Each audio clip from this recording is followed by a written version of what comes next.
Do you remember way back in winter time, I think it was maybe late October, I told you guys I was going to be embarking on a whole new adventure this year, something I had never done before.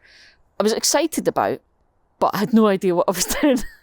So today we're in the greenhouse in Saughton Park. It's the Cali greenhouse because we're doing a workshop, but this is all about how you grow for show.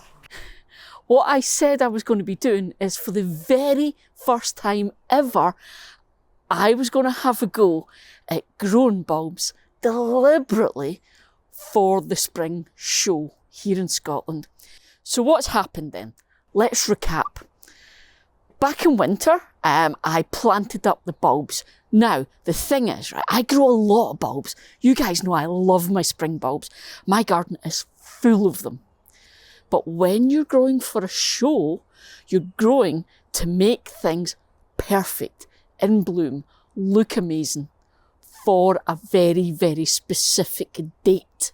And that is where the skill comes in, and something I've never done before. So back then, I planted my bulbs. So I did a workshop with my local horticultural society, the Cali, and Pam took me through the whole thing about daffodils and their classifications. And then I planted some of my bulbs in something called the plunge at Cali, and some in a homemade plunge that I built here. So I've now dug them out of the plunge, and it's all getting a bit exciting. This is harder than I thought it was going to be.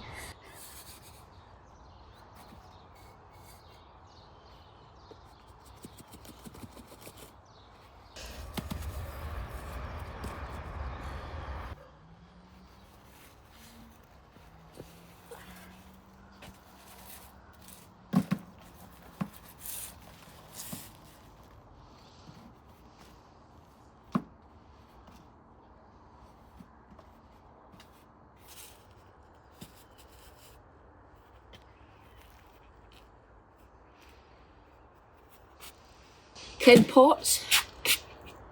All 10 pots have growth. So I'm going to take you to the greenhouse because they're in there just now. It's so exciting because this is the bit that needs all the skill and the creativity, and I'm not sure if I'm up to the task, to be honest. I'm not even sure if you can see all of the bulbs. I've got pots of bulbs here and pots of bulbs here at the back. Now, all of these are different varieties of daffodil, which may sound crazy, but as part of this journey, it makes sense because, as I said, from now on, things get very interesting. The whole point of growing for show is, whether it's flowers or bulbs or vegetables you grow, it's about showing your skill, that you know how to manipulate nature to make things perfect, to make the veg or the flowers, the bulbs, whatever it is, to make them the very best they can be and look as perfect as possible, but also that you can make all of that happen to a specific date, which is harder than you think. Normally we plant all of our bulbs in the garden and we just enjoy them as they come up and when they come up. And we plant deliberately for the fact that they all come up at different times. They all flower at different times. At the minute in my garden, I've got snowdrops, I've got crocuses, I've got irises. They're all flowering. But I've also got daffodils and tulips and all sorts of other spring bulbs that are up through the soil but nowhere near flowering yet. So the whole point of the spring show is that I have to combat all of that, and I have to make these bulbs all flower perfectly for a date at the start of April. So that's why I've got so many of just daffodils, because this way I can grow things and monitor things and see what happens and see how they react, and I'll be learning along the way. It's going to be so much fun. So let me tell you what I've got and why I've got them. and then I'll explain the next bit, which is exactly how you manipulate things. Now, here's the thing. You can see they all look a bit different. So if you were to look at these, you wouldn't buy this if you saw it in a shop, would you? It's quite yellow, quite pale, a bit wonky looking. Thing is, they're not as yellow as they were a few days ago. You saw them coming out the plunge and just how pale they were. But if I grab this one, it's quite green. They look quite lovely, like you'd expect. Well, this is because these plants are pale because they've been in the plunge. They've been underground. So exactly like all your little bulbs are in the garden. So the bits that are under the ground are really, really pale because they're not exposed to sunlight.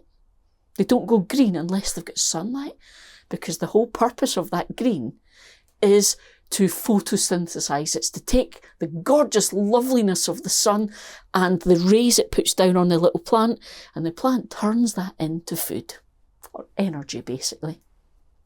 I keep saying it's covered in sand. So the same thing was happening here. These little guys were all in the plunge, they were all under the ground. And I went on Valentine's Day with Kate and dug them up and rudely disturbed them.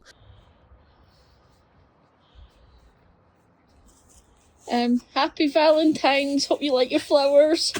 Yeah, they're lovely.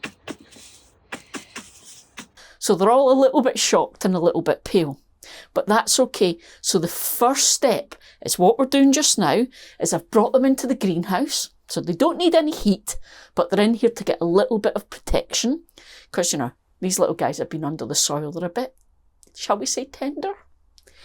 But they're in here and they'll start to get light and they'll start to green up and look a bit better. And hopefully these guys will start to look more like these guys who have already been out in the greenhouse. So you see the difference? It's amazing what a little bit of sunlight will do. Now, that's for the next couple of weeks. They're going to sit in here and they're quite heavy. I don't know if you could see how I was picking them up. They're quite heavy because they've been outdoors. They have been rained on all winter. So that soil is quite wet. They don't need watered. So I'm just going to leave them in here. I'm not going to water them for a wee while, at least a couple of weeks. And I'll watch and I'll see how it goes. But then the next thing is going to happen. And this is why I've got my iPad, because it's a lot of info. But I think it's really useful if any of you guys are thinking about doing this kind of thing. So this is what's happening next. So I've got my list here because, okay, I told you in the previous video all the varieties I was growing, but let me run through it really quickly. Rip Van Winkle, Phil's Gift, Meldrum, Tete-a-Tete, Ombersley, Cameo Joy, Loch Maybury, Precocious, Halloon, and Great Leap. Okay, now, they're all different divisions. There's some different colours, different styles in there. But here's the thing that's important for now. They are all different in terms of when they would normally bloom. So I have got Rip Van Winkle, which normally bloom very early in the year, usually sort of end of February, very early March. I need them to be in perfect bloom at the start of April.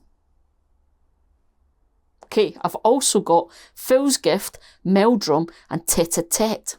Again, these guys bloom quite early in the year. March, early March to mid-March. And then we've got the mid-ground, so we've got Ombersley and Cameo Joy. So they're nice in middle of spring. But then we've got the guys that are much later. So we've got Loch Maybury, Precocious and Halloon. Those guys, I think these guys are going to be good for the beginning of April, but it may actually be mid-April that they would comfortably be flowering. And then I've got Great Leap, which is probably mid to late April. So you can see the conundrum.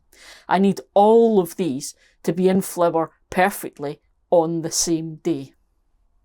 So that's what's next. And this is the bit that's just basic plant husbandry. It's just the bit that's about understanding how plants grow. And we all do this all the time. We just don't think about it. So for instance, if like me you grow peppers, you might start them in the house in January, so that by the time you bring them out into the garden or the greenhouse, they're kind of getting on a bit. You're manipulating nature, because if you just sowed that seed in your garden once it's warm enough, you probably wouldn't get much of a crop. So you manipulate things. It's going to be the same with these guys. I'm going to deliberately control 3 things. I'm going to control how much water these guys get. I'm going to control the temperature they're at, and I'm going to control how much sunlight they get. And that is how I'm going to decide which of these guys needs pushed and encouraged to come on a bit faster, or gets pulled back a bit, and deliberately I'm going to try and slow down its growth. And I'm going to try and use that to control all of these bulbs so that they're all flowering on this date in the beginning of April. That's the theory. So it's going to start with, once these have all greened up, I told you there about some are very early, some are quite early, some are middle of the season, some are later. So I'm going to group them together, and the ones that are late season bloomers, I'm going to really encourage them. They're going to be in the greenhouse, in full sun. I'll make sure they've got plenty of water, and I'll be feeding them. The ones that are very, very early, I'll do the opposite. I'm going to put them out into the garden, so they'll have no protection, no extra heat. But I'm going to put them somewhere really, really sheltered from the sun, so they don't get a lot of sun at all, in the hope that that'll fool the little guys into thinking it's earlier in the year, and they'll slow down their growth. That's the plan going forward. How it happens, I don't know. We're just going to have to wait and see. But this is Eli's big spring bulb growing adventure. So who's growing with me then? Am I on my own in this madness to try and control my daffodils? If you haven't seen the previous video where I explained all the terms about the divisions and the competition and how everything works, I will link it in a comment below. And I will see you guys next time, and the greenhouse will probably look even fuller at that point. See you, folks!